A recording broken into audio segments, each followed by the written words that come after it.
Hey, what's up, everyone? This is Chirag Joshi. Welcome back to the Driven Show. This is episode number 30. I know I haven't shot a video in a while, but I'm back and I couldn't be back with a better guest.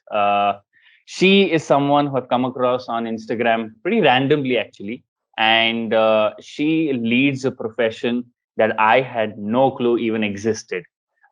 She is Miss Zainab Ismail, and she is a speech language pathologist, which is basically she helps people with communication disorders, and tries to help them communicate better, and of course lead a better life in the highly connected world that we are in, which communication is such a strong thing that we all need to learn. So again, I'll let her introduce herself and what she does, because I'm no expert on that. But that's what today's episode is all about. It's about seeing how what she deals with, which is basically people with disorders, and how a lot of the disabled communities unfortunately cut off from mobility. So one of the themes of this episode is to try and find out mobility for the disabled, and what are the steps being taken to improve mobility for them, and therefore improve their opportunities to get ahead in life. Because it's unfortunate enough that they weren't born with a lot of things that we take for granted, and we shouldn't be putting barriers in their way as humans for our fellow humans to get ahead in life. So I think that's criminal. So here's today's episode in which we're trying to figure this out.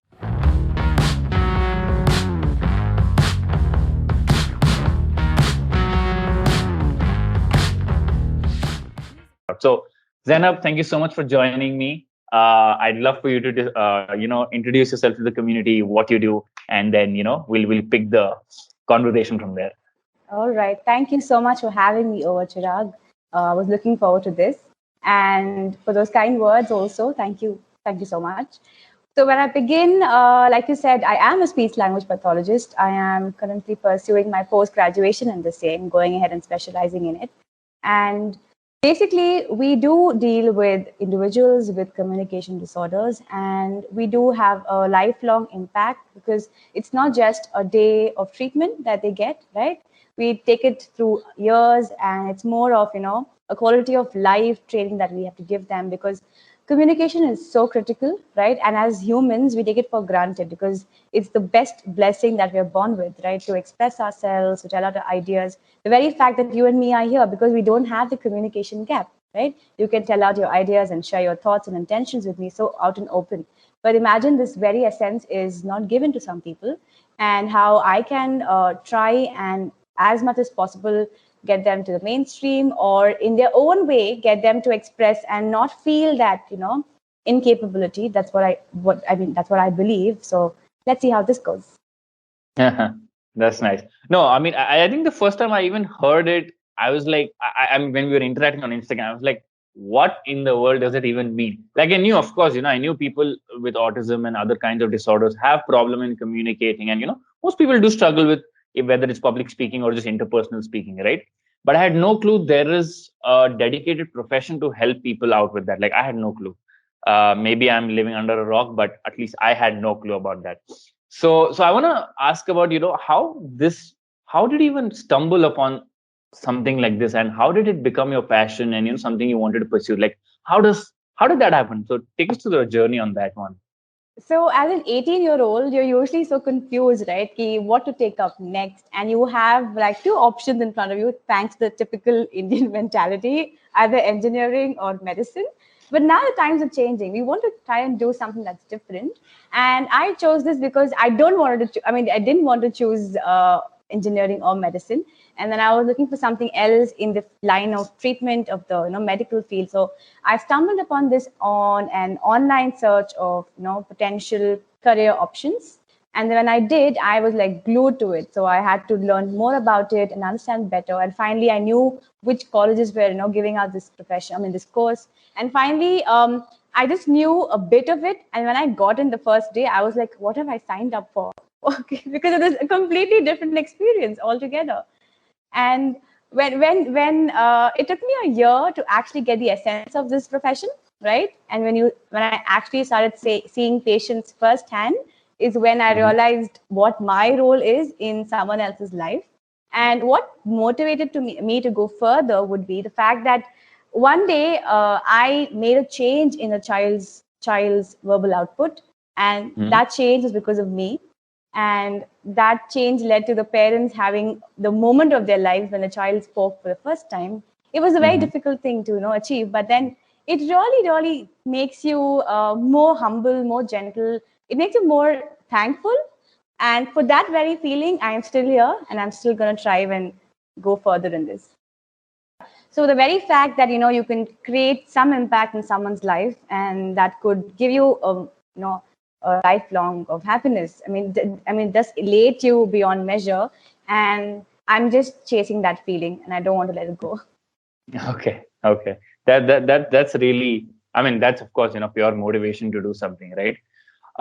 But it's one thing to sort of help other people in a profession like this. But when you were young, did you ever struggle with communication in any way that has sort of somewhere subconsciously led you to pursue this profession? Well, I didn't, but I knew someone who did, who was very close to my family. And I would see not just the child, but the entire surrounding that would get impacted with a one incident like that. So it kind of led me thinking that there should be some way to help them out. And then when I did find it, and then I knew what my true calling was, because maybe that's why I never thought of it. Out front, but maybe subconsciously, because I've seen something like this happen. Now I know the true value and why it's so important to be doing something like this. Yeah, truly. Because I didn't have a communication problem myself. Can you hear me, but Chirag? I can. Can you hear me? Cool. Okay. Yeah. Yes. So personally, when I was young, I didn't have a communication problem as such. But what I had was, of course, the natural fear of speaking up either in class or on the stage and all that stuff, right? So that was always there for me. And I always considered that one of my weak points where, I wasn't able to express myself and all of that. But I think after 10th standard, what happened was I went to this bigger school, which is Bishop Cotton's.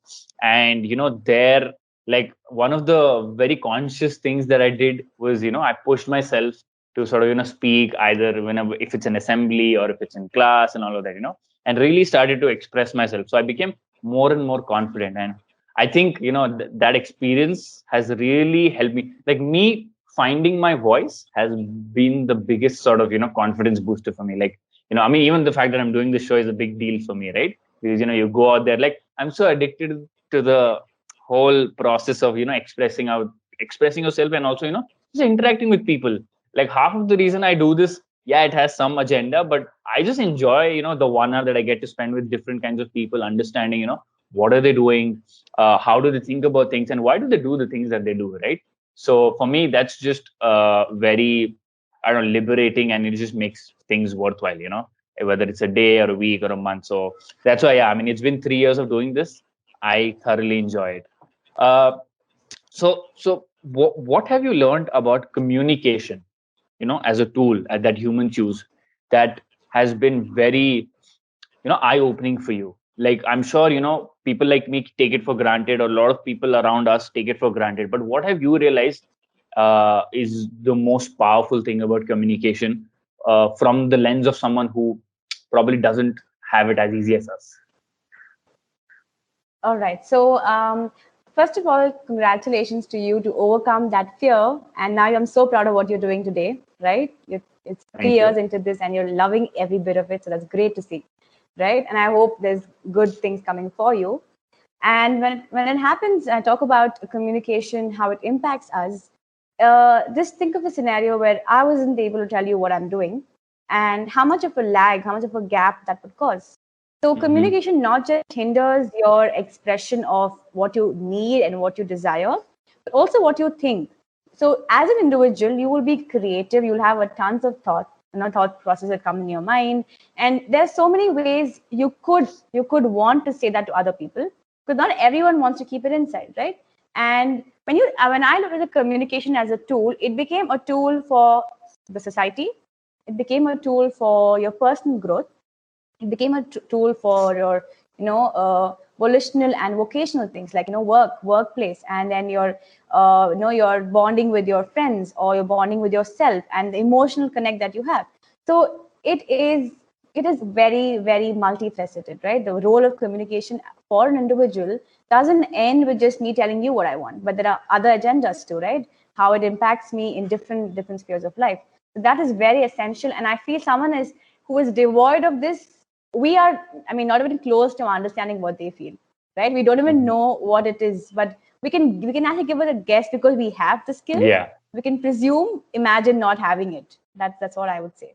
Yeah, I think that makes sense, because if Okay. you're right, when, like, as soon as, I don't know, communication and thought process are so related. Like when I'm speaking right now, I'm also thinking simultaneously. And in fact, sometimes what I want to reaffirm to myself is what I say, like if I want to say something to myself, I'll just say it out loud, right? And that's a big part of communication, I feel. I think a lot of people do that, they just remind themselves, they just say it out openly to others. And oftentimes that's why they say, like, share what you're feeling, right? I mean, when you share or communicate is when, you sort of let it out of your system, and, you can see the other person empathizing with you and whatnot. So I see, the powers of communication as simple as that. What, Right. what has been I think how long has it been for you, being in this profession? I know you're still studying, but how long has it been? Has it been 4 years, 5 years doing this? This is my fifth year. Yeah, this is my Fifth fifth year year. into this Got profession. And you've been seeing Yeah. patients since year one? Since day one. Since day one. Okay, cool. Yes. So, Yes. The what? first day of Tell my me. college, I was like put into that sector of the clinic, and I'm like, what am I supposed to do? Yeah, So yeah. it was great. Okay. So, what? Help me. I mean, I love you to share three very distinct yet impactful incidents with patients that you've had till now, that has sort of changed your perspective about life, or just about yourself or your profession. So three very distinct experiences you've had in your profession so far. All right. So every day, I'll be very honest with you. Every day seems like a very new day because you never know what's walking through that door. Like what child, what adult, what communication breakdown, or what impairment, or what difficulty basically.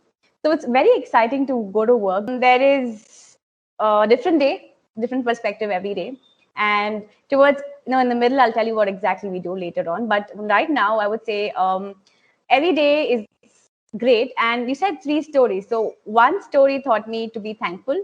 That was the very first week, because when you, it's a basic human tendency when you are there, and you tend to usually look up to something that you don't have, right? You always say, uske paas hai, this, and then you start comparing.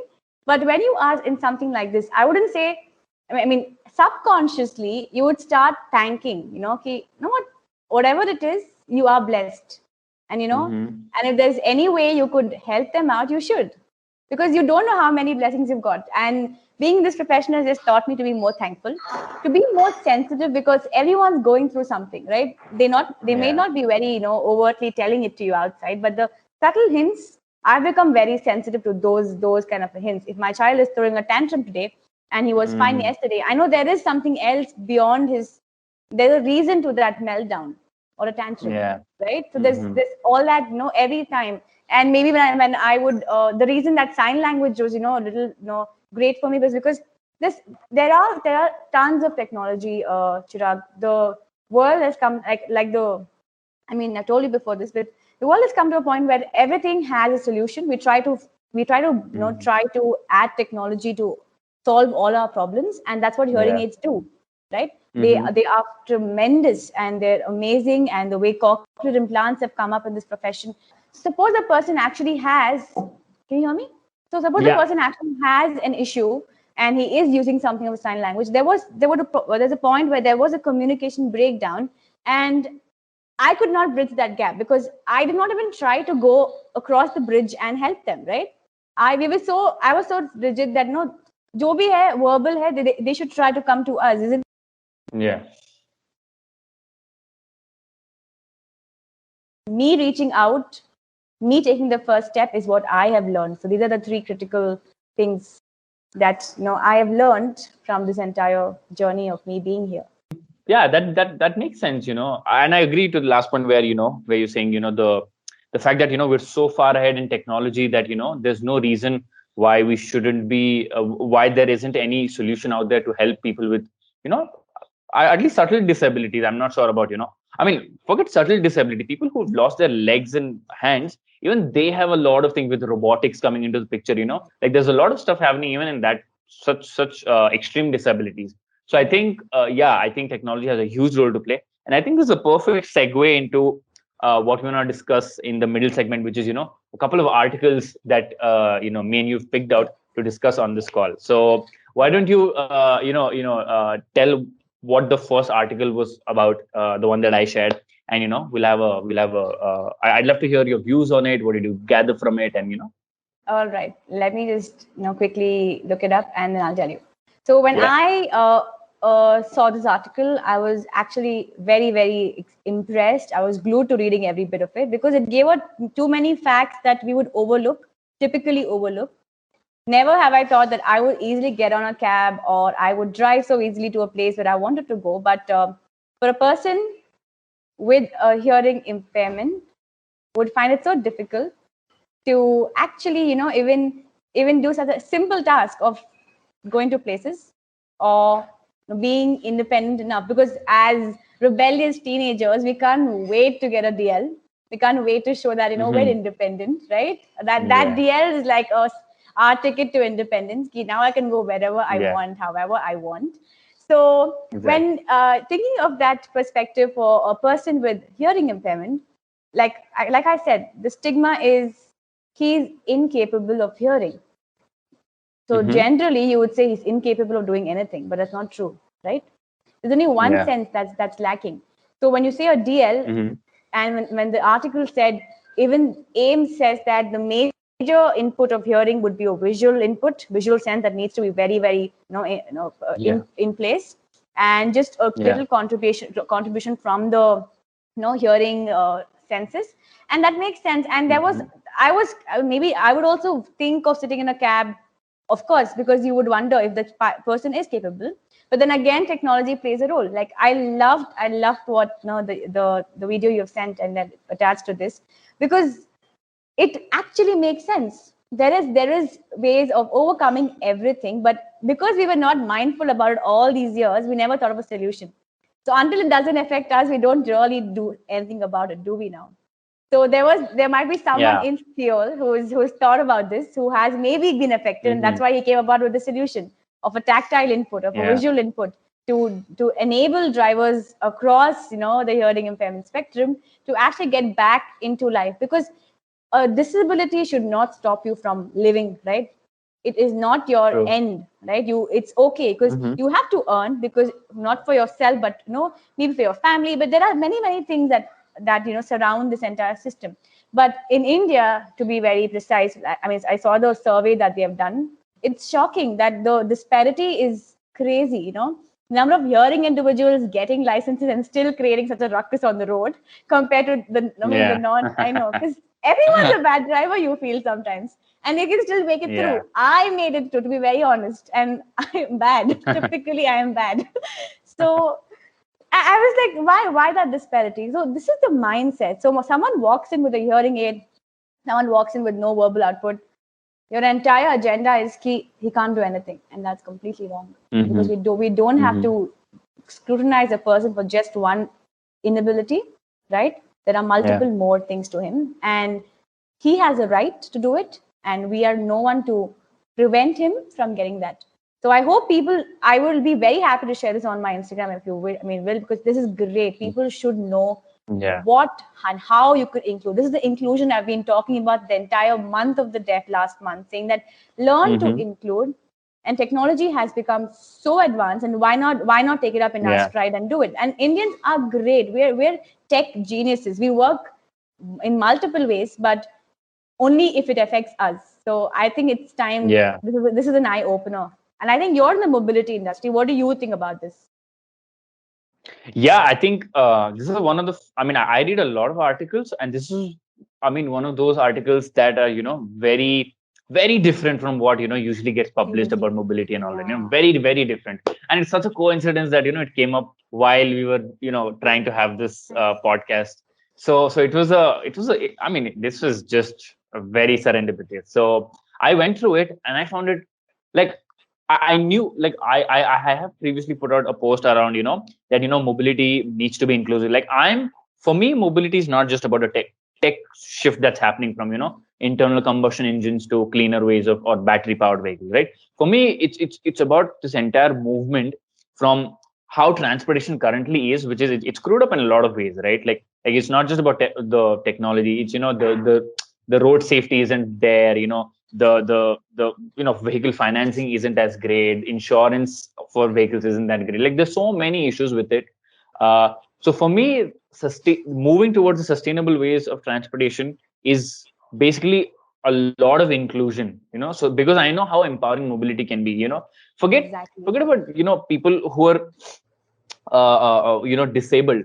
Even if I come to the aspect of, sort of sort of gender disparity, where, men, or, guys, males usually have, learned vehicles much faster, and, it's a mode of empowerment. But women, of course, not many, I mean, at least not as many men drivers out there, right? And there's this whole prejudice of, oh, women are bad drivers, this and that, all that bullshit is going on. So it's being used as a tool to divide, which I don't like, you know True. but I hope, it moves to a place where it really unites people and brings people together and really empowers, because it does have that power to empower. Like, most things in the world aren't universal, but I think mobility is a very universal thing.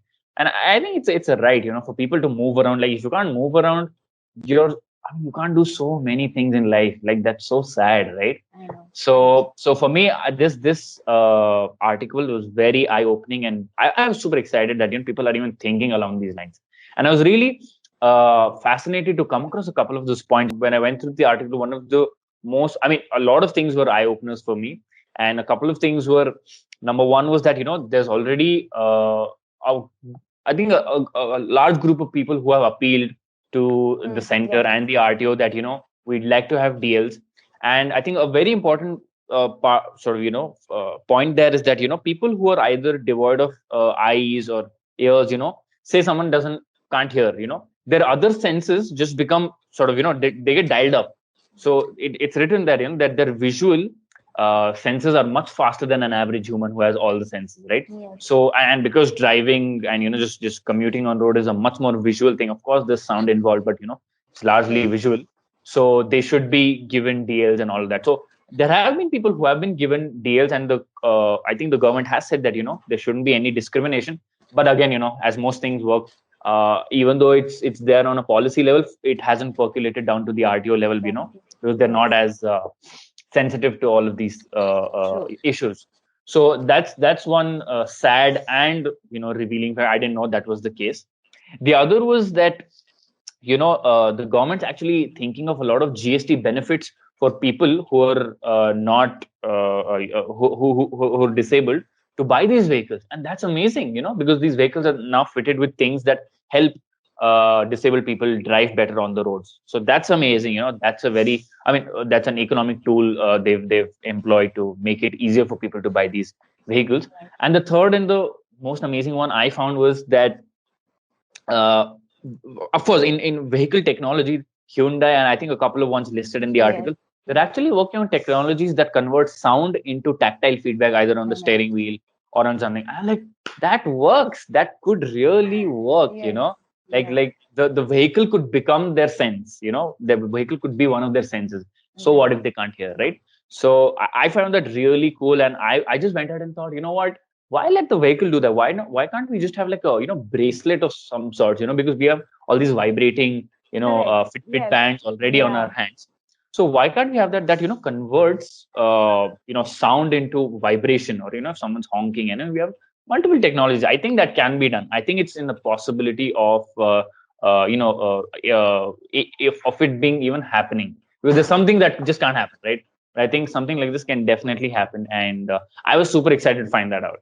Yes, honestly. And when you said that system, because a lot of hearing aids right now give you the capacity to tune out background noise, amplify Yeah. what's important. So, the technology is beautiful. Actually, if I was more into audiology, I could tell you it's fantastic how they try to mimic as much as natural, a natural Yeah. environment for you on the one tiny device that does it for you, and it's Yeah. brilliant. So we've changed from your a big, devices, the body worn hearing aids. I think are all you must have seen some people wear it on Yeah. their dresses or on your pants, and now we have moved on to tiny in the canal aids that you don't even need to notice it, but does their work. So when you can Yeah. integrate all these tiny elements and improve a person's quality of life, because like you Mhm. said, transportation is so critical.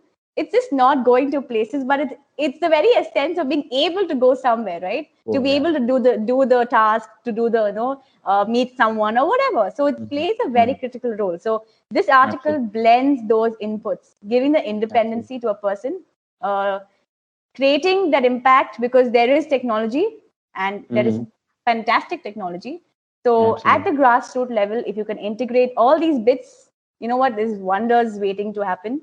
And that's why Yeah. you and me connect, and then we create that word around it. There's a buzz, listen up, there is something, and you must Yeah. try to, reverberate this into a larger place. So I hope Yeah. that's what happens. Yeah, definitely. I think, again, transportation and, how it's moving these days, in terms of these Swiggy and Dunzo delivery boys, like that's become such a big employment opportunity for these guys, like, Yes, and I can only exactly. imagine that, people who are deaf and dumb or blind, they have such restricted employment opportunities. And I think mobility could be one of those things, at least for, deaf and hard people, where they could either become, a person delivering groceries, or because in this case, the routes are set, it's not random.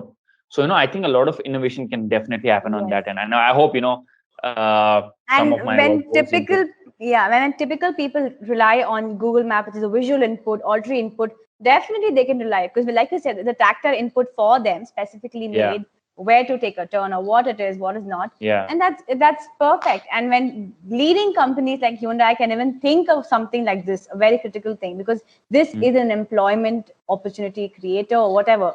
You can, give them a meaning to life, make them feel less helpless, because even for us, when we say we don't have work to do, we feel that sense of helplessness, like what are we even Yeah. doing? Okay, Exactly. and we have all our senses, right? And those, they want to get it, they do want to get included, they want to mainstream themselves. And if we don't create that opportunity or platform for them, then it's an utter waste of us having everything and not being able to do anything about it. Exactly. So yeah. Exactly.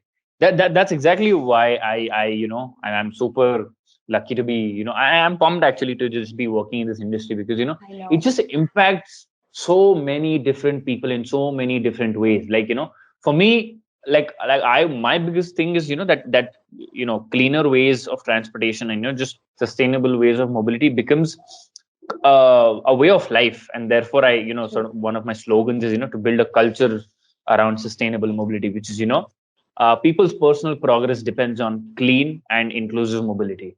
So True. that's one of the things I want to do. And I'm glad, there are people thinking the same direction. So let's hope, something like this does come to life as soon as It's it can. exciting because it's really, captivating to understand and how the entire process will, unfold.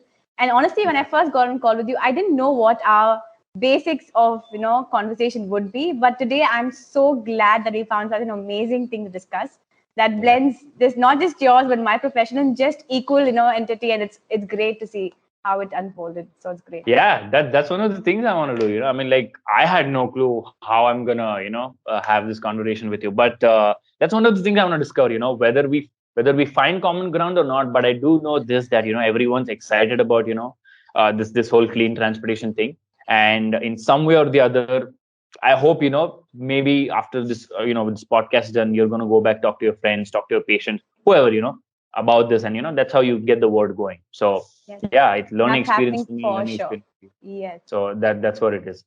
Let's now dive into the second article that you chose. So why don't you tell me what it was, and, help me understand what that article was all about. All right. And this was about, again, transportation, but looking at it through another perspective of the individual with autism spectrum disorder. So if you've heard of it, it is a spectrum because it has multiple, levels at which it can cause difficulty for you. It's just not one typical line of, this will be there, will not be there. It's not a checklist for you. It's a spectrum. Yeah. So when I was talking about autism spectrum disorder, we looked at a hearing impairment perspective of transportation. Now we're going to give it a perspective of a person on the spectrum. And this article just does just that. It first highlights how critical transportation is for typical, human nature and survival and all of that, from employment to whatever, emotional, psychological, everything, how critical transportation is. I never thought transportation played that role. But only when we had this conversation, it kind of was a eye opener that this is something that's beyond what this looks like on the surface. It's crazy. And then secondly, what the article also highlighted was how we're still not able to incorporate individuals with the spectrum to be able to get to places independently, right? They always need someone, and that dependent factor really makes them, not able to do something on your own. Again, creates a psychological impact on them. Okay, because when you are left alone, there could be a sensory overload or underload, whatever, where that typical thing of just crossing the road can become so difficult for them. The lights might be, or they might receive the lights as hypersensitively or hypersensitively. I hope the terminologies are clear. They basically have a mismatch in the kind of sensory input we get. So whatever I'm talking to you and we're talking across seems okay. But if it's something for a person on the spectrum, even a basic visual sense or auditory sense might have, impairment in the levels of the sensation that you get. Okay, there is a sensory deficit. So my understanding, but we need, but my we need understanding it. of people on the spectrum are that they just have way too much input. They just can't tune it out or can't focus. If they're hearing something, they can just hear that and becomes irritating for them. And as normal things as possible gets irritating for them. So I'm not sure of the neurological condition, but I just know so sensitive things. Yes, so they can be both. Okay, so there's a sensory impairment. It's one aspect of it because there's so many things also. So it's a sensory processing disorder. So what you and I will process is very typical, can be a little overwhelming for them or underwhelming for them. So and they respond to it accordingly. Okay, so getting on the bus, finding your routes in the traffic, or all of that, where there's a lot of noise and inputs and both visual sense, it's a chaos. But we're used to that chaos. We can nullify it, but that becomes so difficult, and that's why they are so dependent on someone to take them to places, or travel is very difficult for them. So the article highlights how you should be able to mind the gap. It says how we're supposed to mind that gap and try and be more inclusive about it. So what does it highlight? Some solutions to how transportation can be more inclusive to such people? See, basically, it doesn't highlight, it just threw a light on what the problem could be. Okay, and at the level of implementing it, which I feel is still pretty far-fetched, because hearing impairment option was variety, but here it is a little difficult to find out. So what I say is try and understand. They say do a survey with those who have impairment and the family members. Understand how severe the impairment is causing them to not be able to transport or go around places. And once the statistics is out, you'll actually want to do something about it. So it's just on paper, right? So when you actually have the right survey done, you know how many and how much impact it causes. And one thing is that you do that first, and this is based in Canada. So I don't know how well you can implement this here. And finally, they're saying work on IT solutions to create efficient travel practices, right? Which is easier. So again, it links back to technology, because I think as humans, we have just given our hopes on technology, right? For everything and anything and they're hoping that they can develop something. In my sense, I presume there should be something that helps them to modulate or regulate these inputs.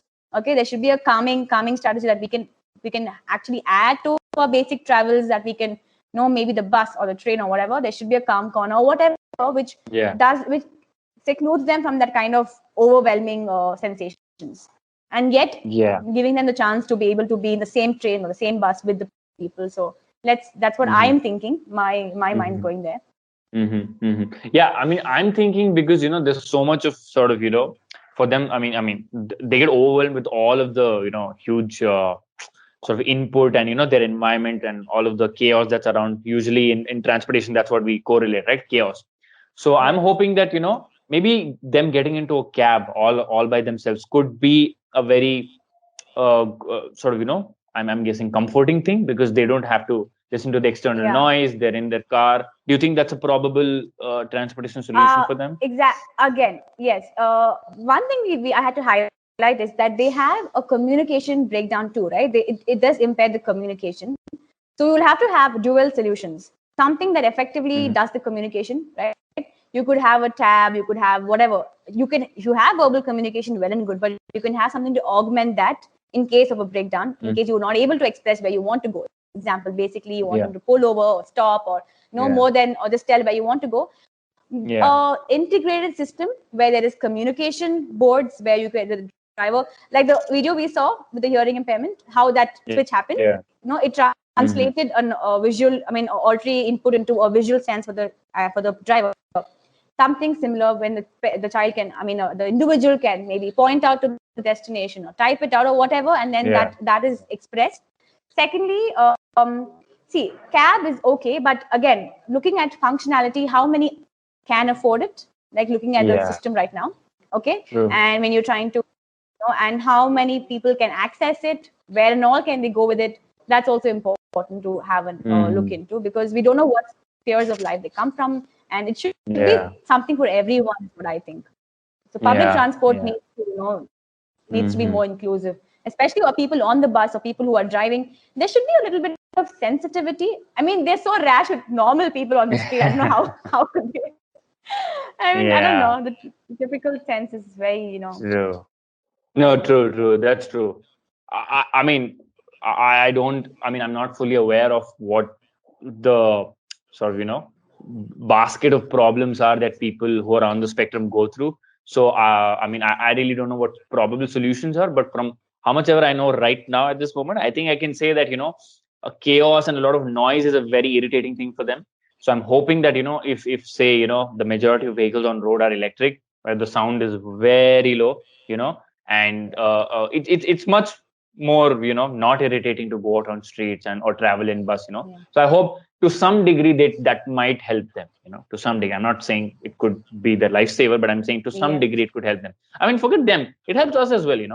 Like exactly. I would love to have 100 vehicles around and not have any one of them emit a lot of sound and just like irritate me, because it is really irritating. We've just gotten used to it, like we get used to most things. But the moment you switch into electric, like I had an electric scooter, I sold it, and I could just feel the calming effect of it. Even when I'm on the signal, like usually if I'm on the signal, my engine's on and it's constantly vibrating a little, right?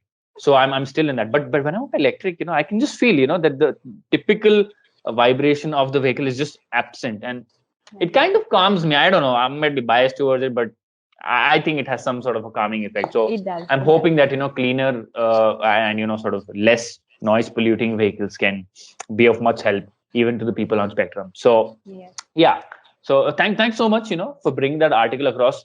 For everyone who's watching and listening, I will put up the links to these articles so that you can go through them as well and discuss them with your friends, family, whoever you want to, or even reach out to me with them if you have some other views.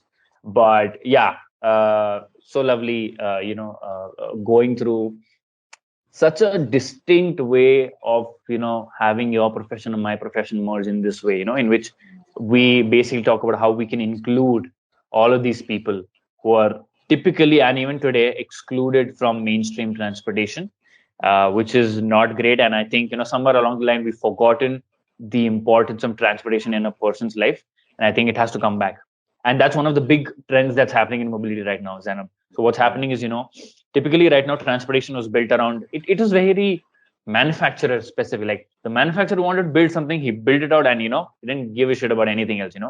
But now what's happening is mobility is becoming much more holistic, and the consumer, the person, the individual is at the center of that design, Right. and after that comes, what kind of vehicles do we need to provide, what kind of city planning that needs to be going in, what kind of software do we need. So it's just the crisscross and mix and match of so many different fields. I'm sure there will be people like you who will giving their inputs as well for us Yes. to design some really inclusive It mobility would be solutions. lovely.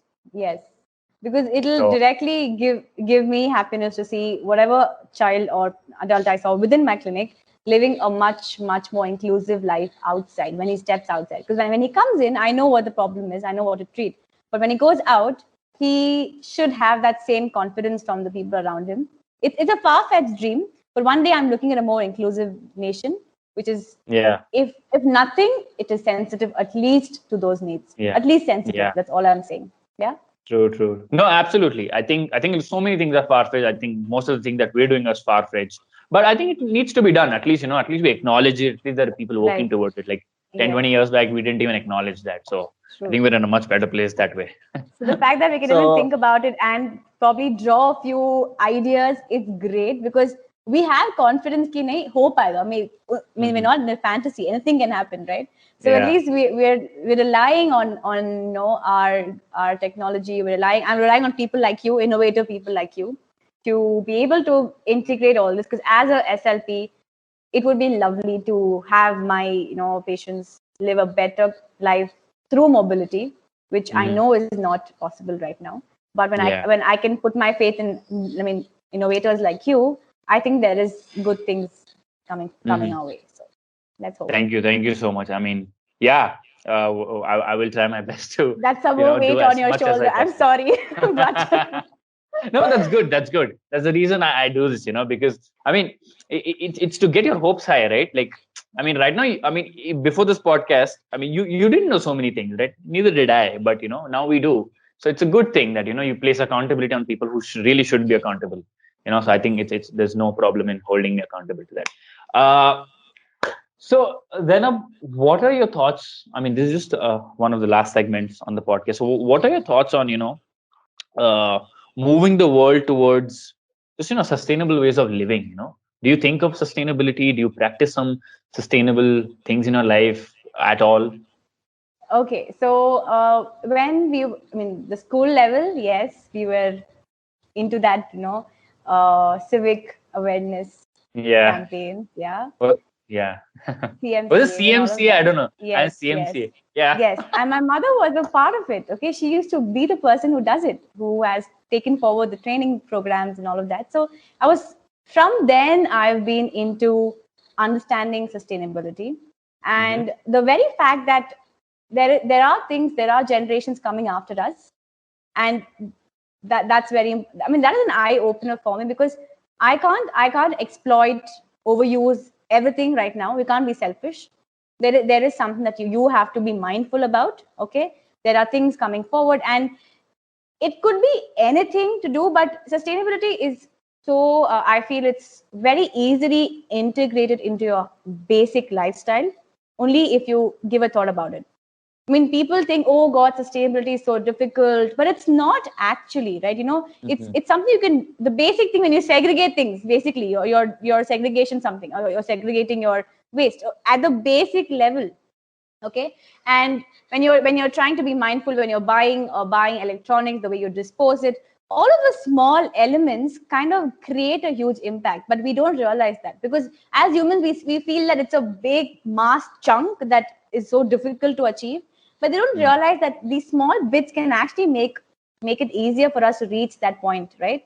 So when you Yeah. said even electrical mobility in terms of reducing that impact, the carbon footprints that we leave on this planet, okay, the amount of things that we do that really impact the planet in more ways than one, and we're just being too selfish is what I feel. And when mindfulness comes in and we try to do things in at least our bit into, do your bit first. So my thing is I'm very deep rooted into being more civic aware thanks to my mother. So Mhm. you would find me doing little things like not keeping the basic things. Don't keep the water running. Don't keep your geyser running for too long. Throw your extra water bottle into the plant. Don't go and throw it out something else. Yeah. You can flush out your toilet with the car wash का water. जो भी है. Just try to integrate basic things. बचत के नाम पे कर लो, but कर लो. At least you'll have to something you will save. So yeah. True.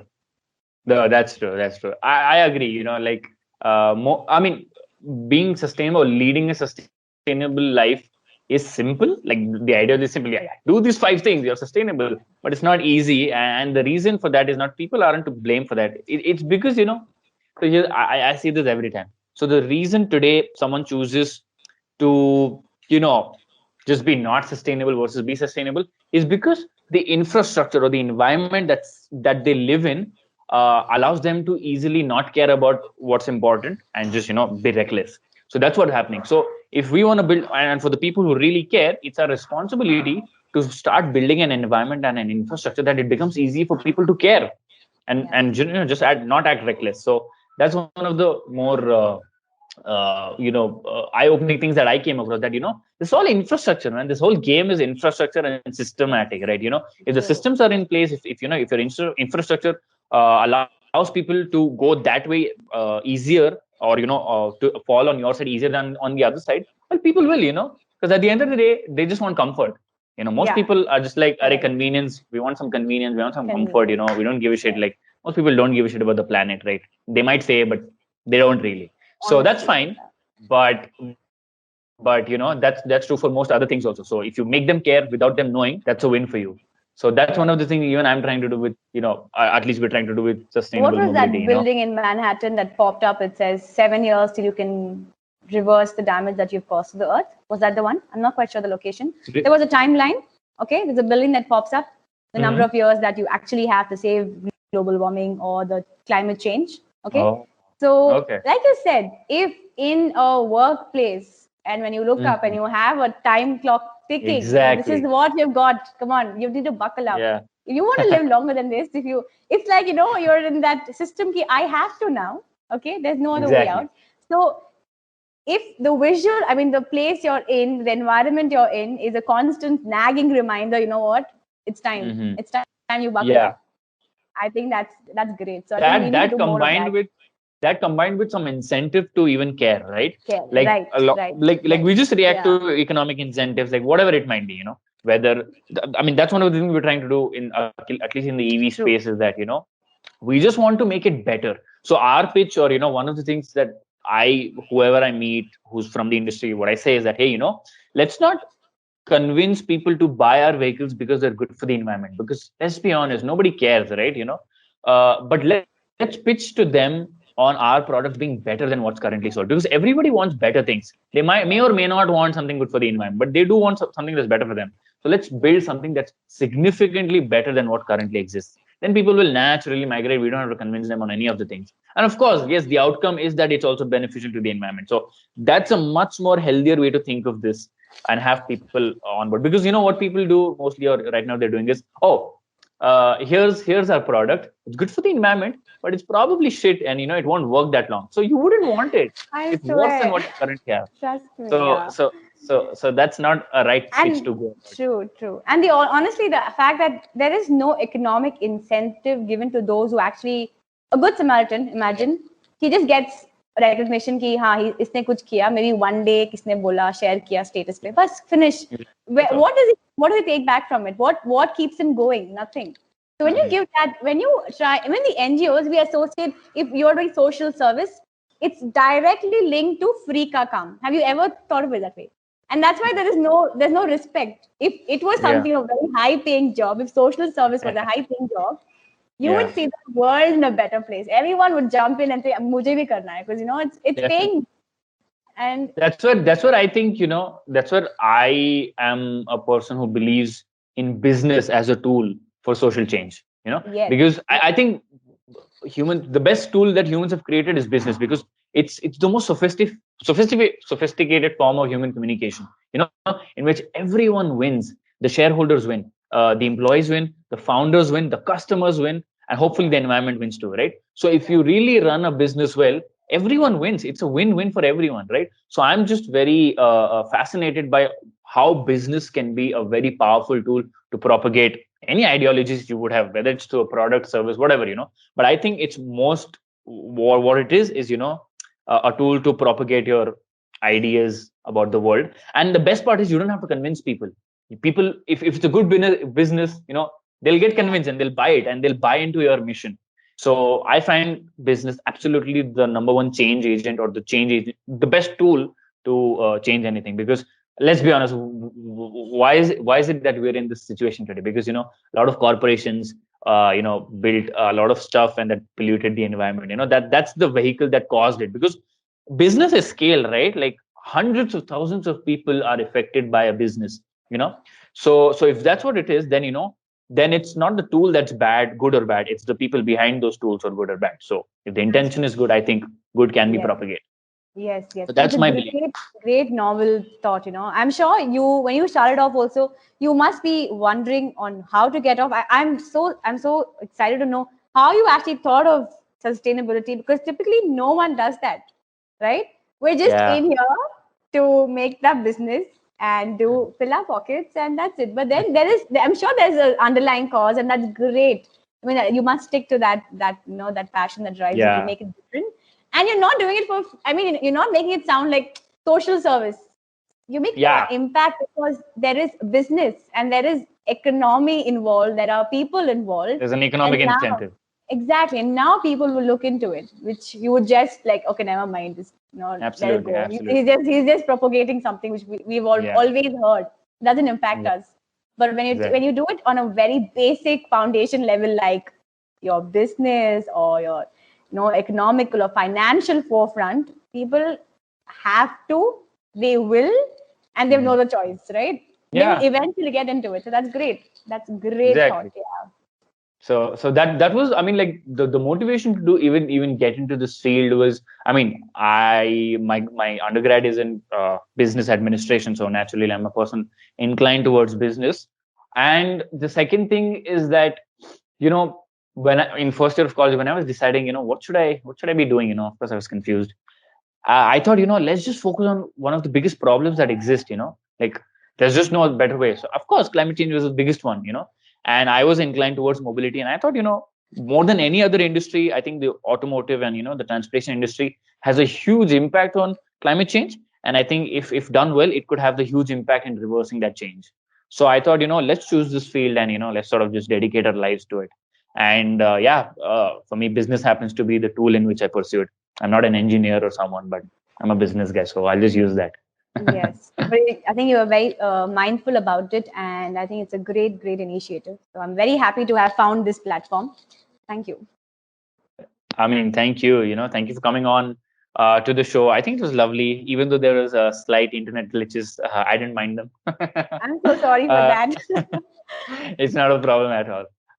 But thank you so much, Zainab. I hope there was a lot of things that you took away. Yes. And if there's anything, I'd like to give you a minute or two if you want to speak to my community, whoever, if there's something you'd like to say, propagate, just leave my audience with some message. All Go right. ahead. Yes. So first, I thank you for again this amazing opportunity. Secondly, if you're listening and if you're on Chirag's page or following him, and if you have or know someone who needs help, I'm going to be doing what I should do first, right? I will be more than happy to lend that help as an SLP, as an audiologist. So find me on my Instagram at the girl in the city. Find me on my email address, and all your queries, whatever you have. If you know someone who has a communication impairment or potentially has a difficulty in communicating, you know where to go, because there is help. That's why I'm here. I'm trying to tell people that don't feel helpless, don't feel there's no solution. We are here, we are trained to help you, and you can reach out to us whenever and however. And secondly, try and be more inclusive, because that's what we are looking at. Me and Chirag, I think, have found commonality on this way of being more inclusive, not just for people, but for the environment as such, right? Being more mindful towards it. So let's try and continue this good initiative. Again, just highlighting what I do as an SLP. I will be able to help you with your communication, and any queries you have, follow me up on my Instagram and do let me know if I can help you out. Nonetheless, this has been a great experience for me, and I'm trying to. It was an eye opener to see how mobility can influence my profession and how I can actually have a role to play in shaping the future mobility innovations and all of that. So that's great. Yeah. Thank you so much, Zainab. I'll be putting up all her links in the description, so you can find them there and reach out to her.